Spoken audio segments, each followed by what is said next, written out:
Okay, untuk chapter baru ni, kita dah selesai untuk chapter 1. Okay, sebab chapter yang sebelum ni kita dah discuss lah. Okay, dari segi apa perbezaan sampel, apakah yang dimaksudkan dengan sampel, population. Lepas tu dari segi type of measurement scale. Lepas tu ada type of statistik, sama ada descriptive ataupun inferential statistik.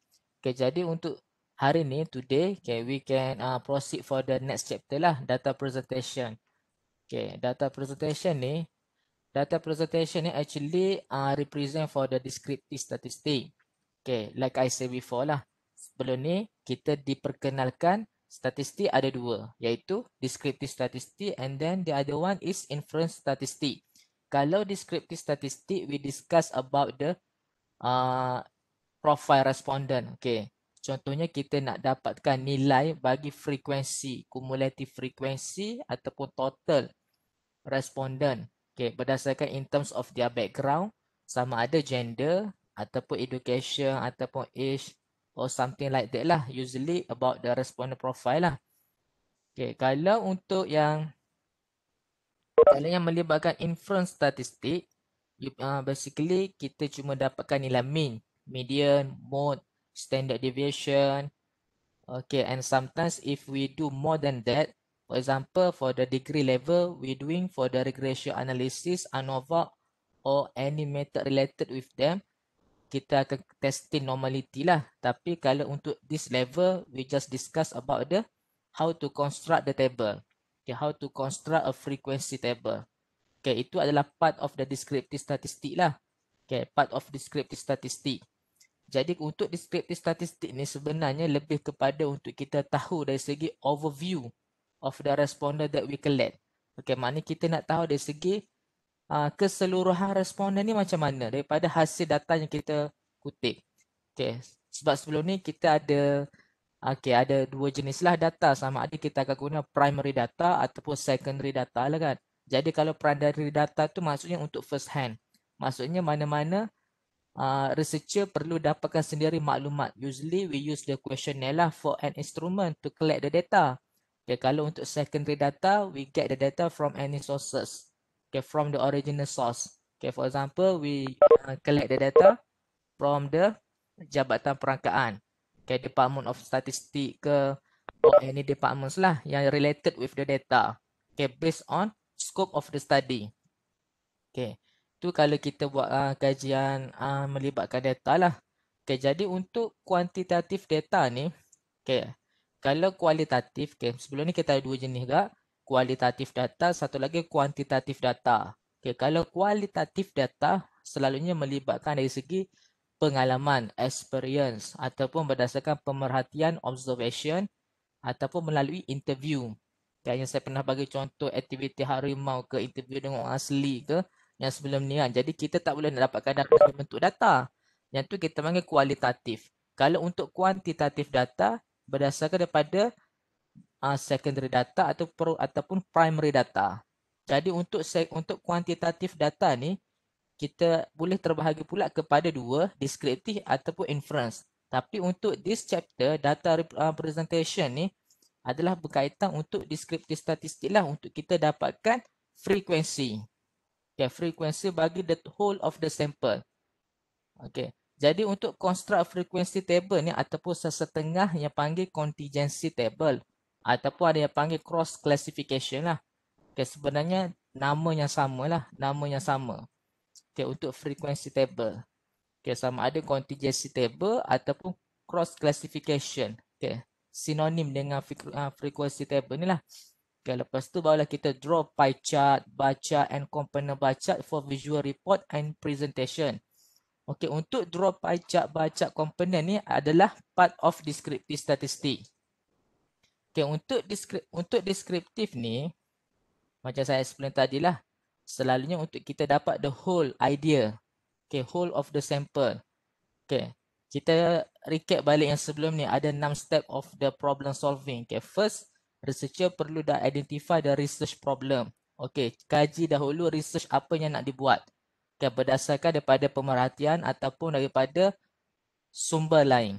Okay, lepas tu masuk step yang kedua bahawa kita kumpul maklumat, gather the evidence ataupun fakta. Okay, and then barulah kita collect the data. Okay, collect the data ni sama ada kita menggunakan questionnaire ataupun kita menggunakan secondary data daripada sumber lain. And then masuklah step 4. Okay, step 4 ni lah baru kita buat analysis and presenting. Dan analysis and presenting ni adalah berkaitan untuk chapter ni lah, chapter 3. Okay, yang step 4 tu tentang chapter 3. Okay, yang step 4 untuk presenting and analyzing tu dekat chapter 3. Okey, tujuan kita buat chapter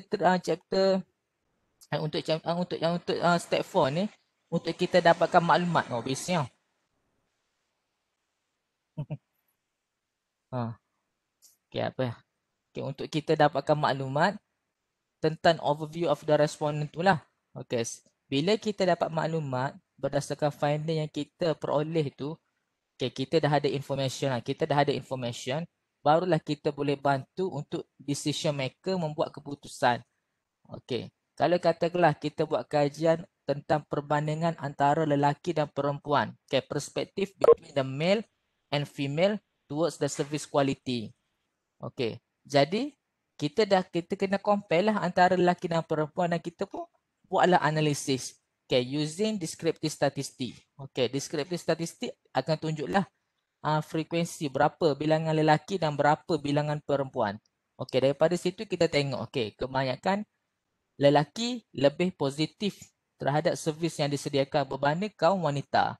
Itu berdasarkan frekuensi yang kita dapat lah. Tapi untuk dapatkan maklumat yang lebih jelas, lebih komprehensif ataupun accurate, kita selalunya gunakan mean.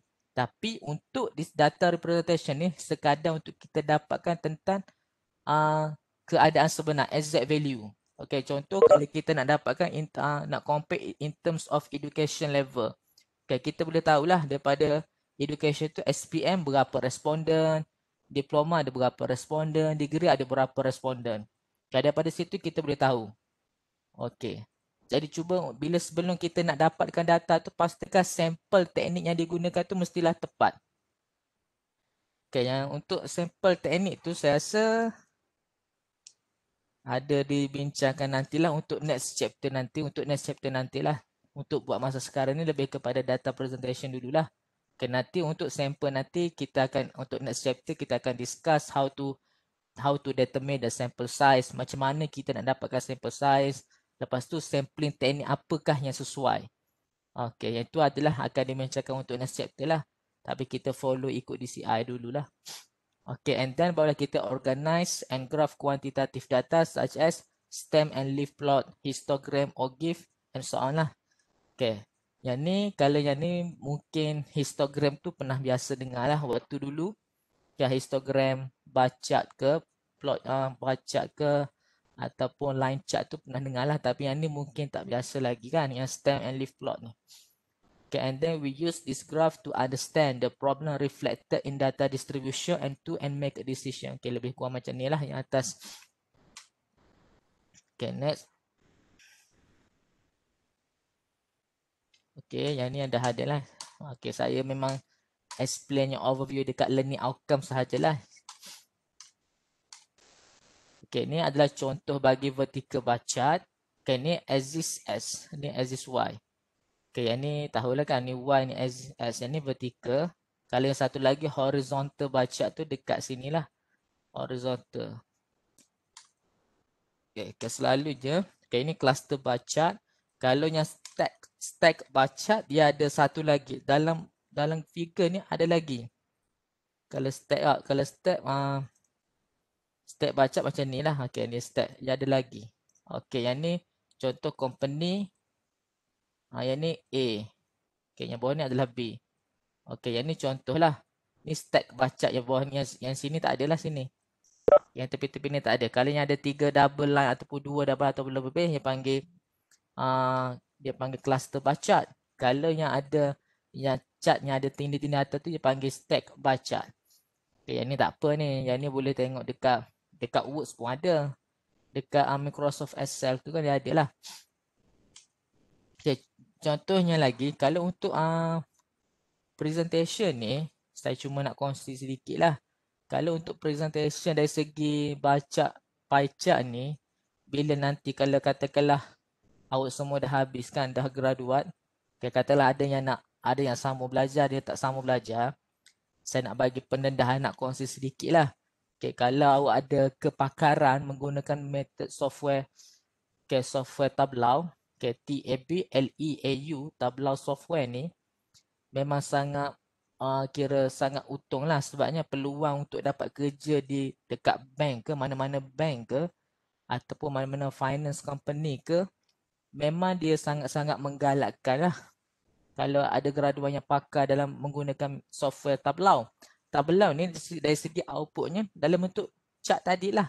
Cuma bezanya software Tableau ni dia mampu untuk menyokong datanya big data. Data yang besar. Apakah yang dimaksudkan big data ni? Maksudnya data yang melibatkan cases yang terlalu banyak. Ada sampai juta data tu. 1 juta data. Contohnya kalau data tentang LHDN. Kalau LHDN tu melibatkan populasi dalam Malaysia ni kan ada 32 juta penduduk. Jadi 32 juta itulah data yang kita ada dan kita kena classify ke. Ikutlah kita nak clusterkan by income ke, by gender ke apa-apa yang sesuai lah. Itu adalah sesuai untuk software Tableau. Dari segi trial version tu boleh guna 7 hari lah. Tapi kalau nak beli tu boleh, tapi ada je saya rasa yang crack version. Saya cuma bagi pendedahan awal lah. Tapi kalau untuk kebanyakan kalau guna software SPSS pun dah kira okey, dah kira bonus. Tapi kalau pandai Tableau tu, saya nasihatkan cubalah belajar cari, sebab sekarang ni awak bidang banking kan. Alang-alang tu cuba explore, cari apa? Cari skill. Sebab sekarang ni bila kita dunia IR 4.0 ni, Industrial Revolution 4.0 ni, dia lebih kepada inginkan graduan yang kreatif dan inovatif. Bukannya graduan yang hanya tahu dari segi konsep, tapi bila dia implement ke masalah industri tu tak tahu nak buat. Tak tahu kerja nak buat. Hanya tahu belajar dari segi teori, konsep tu perlu lah. Tapi in terms of skill tu kena ada. Memang kena ada. Selain daripada communication skill tu, dari segi knowledge skill tu kena ada. Macam mana kita nak dengan knowledge yang kita ada tu, kita nak skillkan benda tu. Baru ada peluang. Sebab kerja sekarang ni susah lah. Jadi sajalah nak bagi tahu, nak kongsi sedikit lah. Okay, itu boleh share. Okay, nanti kalau software SPSS nanti pun mungkin saya boleh upload. Okay, nanti saya tunjuklah macam mana kita nak construct table, nak buat apa, descriptive statistik. Okay, boleh kita guna using SPSS. Sebab kalau kita guna yang Microsoft Excel pun sebenarnya boleh dibuat. Tapi in terms of convenience tu, dari segi attractiveness tu memang Excel lah. Cuma dari segi penggunaan dia tu, SPSS lebih mudah lah. Lebih mudah. Dan selepas tu ada software lain lah nak diperkenalkan. Kalau kita bergantung kepada Excel, takut tak ada keterbukaan tu, tak ada. Jadi bila saya perkenalkan software lain selain daripada Excel ni, mungkin boleh bagi satu ruang untuk buka lebih jelas lah apakah kepentingan software-software lain. Okay, bila masuk kerja ni kita kena ada skill dari segi teknologi. Memang tak boleh lari lah sebab dunia ke arah IR 4.0 ni. Okay, kalau tahu macam apa yang masuk ke IR 4.0 tu, boleh carilah, boleh Google sendirilah. Okay. Okay, yang ni macam ni cross classification table ni. Okay, yang ni kita boleh panggil tadi frequency table lah, ataupun cross classification, ataupun contingency table. Okay, ni example untuk ni lah. Okay, seterusnya. Okay, yang ni quantitative data. Okay, untuk quantitative data ni, okay, divided into 2 parts lah. Group, ungroup data and group data. Okay, kalau ungroup data, okay, yang ni example sini. Okay, yang ni example untuk ungroup. Okay, yang semua ni kita panggil ungroup data.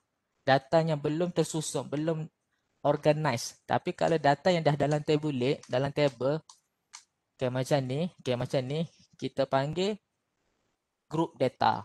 Okay, itu adalah different between ungroup and group data. Ungroup tu data yang kita belum kelaskan mana-mana, kita belum clusterkan. Tapi kalau dah group data, kita dah ada. Kita dah ada berapa, and then ada frekuensi. Okay, maksudnya ni adalah group data. Kalau ungroup data macam tadi, kita kena identify sendiri berapakah frekuensi bagi list of data ni lah. Okay, yang ni adalah contoh untuk ungroup. Okay, jadi seterusnya, okay, daripada group and ungroup data tu adalah untuk tujuan kita, sebelum kita kena classify dulu, kita kena organize sebelum kita run the analysis for stem and leaf plot, histogram, cumulative frequency. Kalau selagi kita tak classify, tak organize betul-betul, sampai bila-bila tak boleh analisis lah. Sebab dia kena classify dulu, barulah kita boleh buat analisis. Okay. Okay, ni example 3.3 to construct how to display the following data with a stem and leaf plot. Okay, ini adalah contoh list data yang kita akan guna untuk stem and leaf plot lah. Okay, untuk stem and leaf plot ni maksudnya ni stem and leaf plot ni. Okay, kalau ada value, okay, ni yang ni sebelum titik perpuluhan, sebelum decimal ni 3, 4, 2, 2, 3 sampailah 5 ni, sebelum before the decimal places ni, kita panggil stem. Okay, kita panggil stem. Stem. Okay, yang ni kita panggil stem sebelum titik perpuluhan. Tapi kalau selepas titik perpuluhan ni, kita panggil left plot.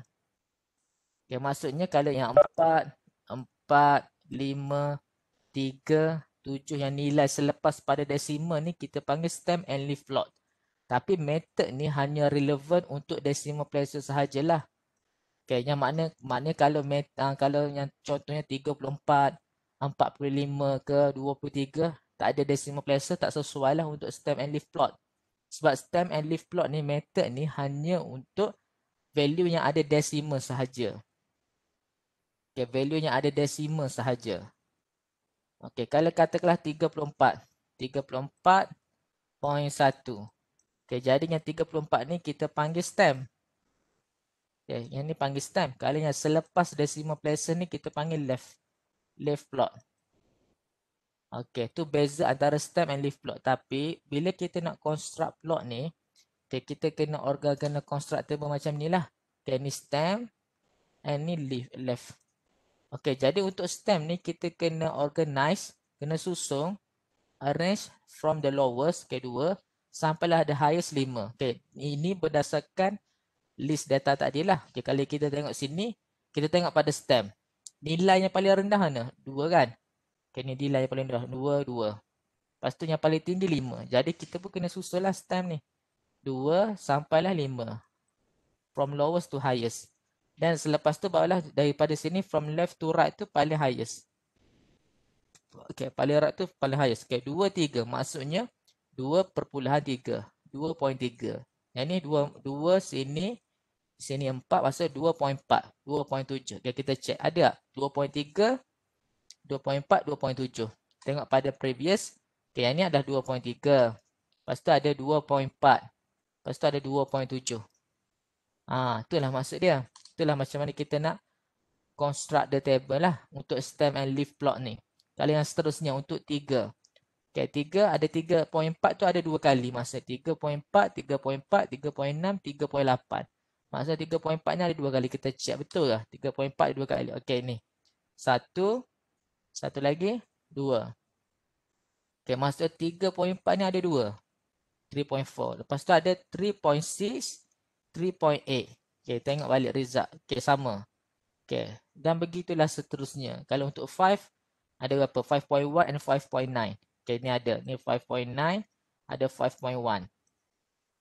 Okay, ni adalah example untuk stem and leaf plot. Okay, jelas? Okay, kalau katakanlah ada 54.1.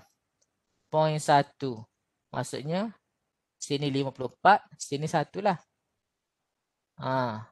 Okay, boleh. Tapi ada jugalah setengah kata kalau 54.1 tu boleh jadi sini 5, sini 41. Tapi selalunya kurang tepat lah. Kebanyakan akan kata 54.1 tu akan jadi 54 tu dekat stem. Selepas titik perpuluhan tu jadi left plot. Okay, jelas. Okay, kita proceed lah. Okay, yang ni adalah discussion. Okay, ni adalah group data. Okay, group data. Okay, seterusnya. Okay, untuk chapter ni simple je. Simple je sekejap ni. Chapter ni. Sebab lebih kepada pengenalan. Introduction about the graph. Okay, yang ni simple. Okay, yang ni tak perlu. Yang ni formula log ni. Okay, jangan terkejut kalau tengok log ni. Sebenarnya dia nak bagi tahu. Okay, daripada formula ni lah keluarnya formula total frequency equal to N. Okay, itu final data punya ni sebenarnya yang penting. Yang mainnya sini. Okay, yang formula tadi tu boleh abaikan lah. Yang tu cuma dia nak bagi tahu bagaimana dia derive formula ni. Okay, daripada ni lah. Daripada guna logarithm. Okay, log 10. Okay. Okay, jadi ni. Okay, histogram. Okay, histogram. Pernah dengar kan? Histogram. Okay, ini adalah histogram polygon. Kalau ada graf figure yang ada menggabungkan antara ni line chart. Dan satu lagi ni adalah bar chart. Okay, bila ada bar chart dengan line chart dalam satu figure ni, kita panggil frekuensi polygon lah. Okay, ini adalah contoh example bagi frekuensi polygon. Okay, dekat X ni. Okay, dekat S ni kalau untuk mana-mana graf. Okay, dekat S, axis S ni selalunya tentang kelas lah, kelas boundary ataupun kelas interval. Tapi kalau dekat Y ni, kita selalunya tentang frekuensi. Okay, frekuensi.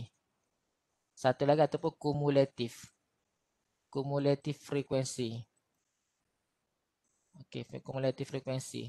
Sama ada frekuensi ataupun kumulatif frekuensi. Okay, kalau untuk axis Y. Kalau untuk X ni, selalunya tentang kelas interval ataupun kelas boundary lah. Okay. Okay, seterusnya. Okay, ini adalah table, salah satu contoh lagi table untuk group data. Okay, ini group data. Okay, group data sebab dia dah tersusun kan. Dah ada cluster bagi setiap row. Okay, dah ada cluster. Ini adalah kelas boundary ataupun kelas limit lah. Okay, ini adalah frekuensi. Okay, jadi selalunya bila dapat soalan final, dia akan bagi sampai sini je. Okay, sampai sini je soalan final. Okay, sampai sini. Okay, jadi kita sendirilah kena dapatkan total. Okay, lepas tu barulah kita kena construct untuk cumulative frequency. Cumulative frequency ni maksudnya kita, okay, yang ni 2, sini 2 lah, equal to 2 lah. Okay, 2, lepas tu 2 plus 9 equal to 11. Okay, 2 plus 9, okay, dapat sebelah. Equal to 11. And then 11 plus 13, okay, plus 13, we get 24. Lepas tu 24 plus 14, kita dapat 38. And then so on, last kali kita dapat 50 lah. Jadi dekat 50 of the cumulative frequency ni must be in line. Must be in line with the total of the frequency. Okay, jadi untuk relative frequency, okay, relative frequency ni how to get this value? Okay, to the frequency to divide by the total frequency. Bahagi 50. Okay, 2 bahagi 50 kita dapat 0.04. Okay, and then for 9. 9 divided by 50, we get 0.18. And then 13 over 50, okay, we get 0.26. And then so on. And lastly, barulah kita akan dapatkan kumulatif. Kumulatif, step dia still samalah dengan frekuensi. Cuma yang ni untuk relatif. Okay, 0.04, okay, samalah 0.04 plus 0.18, we get 0.22. Okay, 0.22 plus 0.26, okay, dapat 0.48. And last kali kita akan dapat 1.0. Okay, jadi satu nilai akhir tu mesti 1.0. Jadi kalau dapat nilai lebih daripada tu ataupun kurang daripada 1.0 ni, maksudnya ada something wrong dekat table ni. Mungkin ada value yang tak lengkap ataupun kita salah bahagilah. Okay, mungkin salah sini ataupun dekat relative frequency. Kena check balik dekat ni. Kena check balik. Okay, boleh. Okay, yang ni. Okay, yang ni untuk table lah. Yang untuk lebih detail how to get the mean standard deviation tu dekat chapter 4 nantilah. Okay, yang ni lebih kepada untuk introduction, pengenalan awal tentang chapter ni lah. Okay, and then last sekali barulah OGIF. OGIF cumulative frequency curve.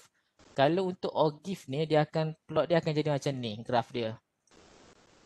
Okay, ni S. Okay, ni S ni adalah class boundary. Okay, class boundary ni Y. Okay, graf dia akan jadi macam ni. Gini. Dia akan macam ke arah sigmoid sikit. Dan selalunya untuk S ni dia guna less than lah. Less than limit. Okay, less than limit. Okay, ada juga kata guna less than ataupun more than. Tapi selalunya kita guna less than lah. Okay, tapi untuk example bagi OGIF ni, slide ni tak ada bagilah. Dia tak ada bagi. Cumanya kalau OGIF ni, bila selalunya OGIF ni dia kelas dia mesti lain.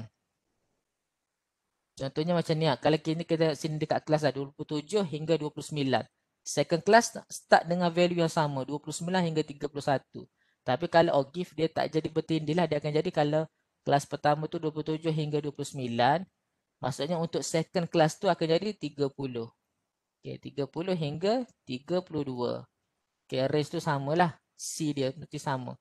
Lepas tu untuk next tu 33 hingga 35. Okey. Jadi maksudnya kalau untuk OGIF kelas number dia mesti lain. 27 hingga 29, 30 hingga 32. Jadi barulah kita boleh dapat nilai lower limit dia apa. 27 hingga 29 kan. 27 hingga 29. Lower limit. Lower limit je adalah nilai paling rendah sini dalam kelas ni 27. Jadi sebelumnya 26 tambah 27 bahagi 2. Dapatlah 26.5. Okey, itu contoh dari segi basic calculation lah. Kalau untuk upper limit UL, upper limit 29 dengan 30. 29 campur 30, 59 bagi 28. 29.5. Itu contoh lah. Maknanya UL nak upper limit 29.5. Ni lower limit. Tapi kalau untuk plot OGIF ni selalunya kita ambil lower limit lah. Maknanya kita kena restructure dulu the table ni. We need to restructure the table barulah kita plot. Macam biasalah. Dekat plot ni, yang ni adalah kumulatif. Yang ni kumulatif frekuensi lah. Kumulatif frekuensi. Satu lagi ni dekat ni adalah less than. Boleh? Je lah. Dah 27 minit lah. Ada nak tanya? Dah habis dah untuk chapter ni. Simple ni chapter ni. Tak ada. Okey. Jadi nak bagi assignment group lah ni. Untuk assignment group. Siapa-siapa yang ada buku ni boleh refer buku ni lah. Kalau tak ada saya nak snap gambar. Buat assignment group. Boleh hantar minggu depan. Hantar minggu depan. Nanti saya maklum lah bila hari-hari tu. Kalau boleh pada hari. Kalau hari ni hari Isnin. Minggu depan hari Isnin pun tak apalah. Guna buku ni. Ataupun buku ni nanti ataupun saya snap gambar. Nak assignment group. Buat soalan daripada untuk quick check 3B. Daripada 1, soalan 1 sampai 6. 6 soalan. 6 soalan. Quick check 3B. Tak nampak Quick check 3B. Soalan 1 sampai soalan 6. Buat assignment group. Bukan individu. Ada yang tanya?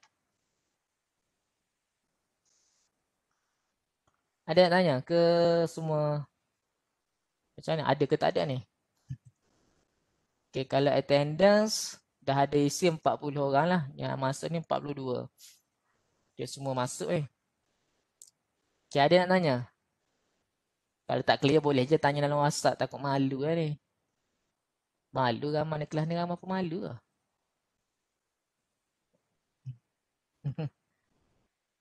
Ada. Ada? Siapa? Kalau tak ada, kita tak apalah, kita jumpa minggu depan lah. Kalau tak ada, kita jumpa minggu depan. Tapi kalau apa-apa nak tanya, boleh tanya dalam WhatsApp group lah. Notanya Eclipse tu memang dah ada lah yang untuk slide tadi tu. Nanti saya bagi soalan yang quick check 3B. Saya snap gambar. Masuk dalam ni lah. Dan masuk dalam WhatsApp tu. Tak apalah, itu sajalah daripada saya. Assalamualaikum. Bye. Bye, Doktor. Record in progress. Okay, Doktor. Ya, sama-sama.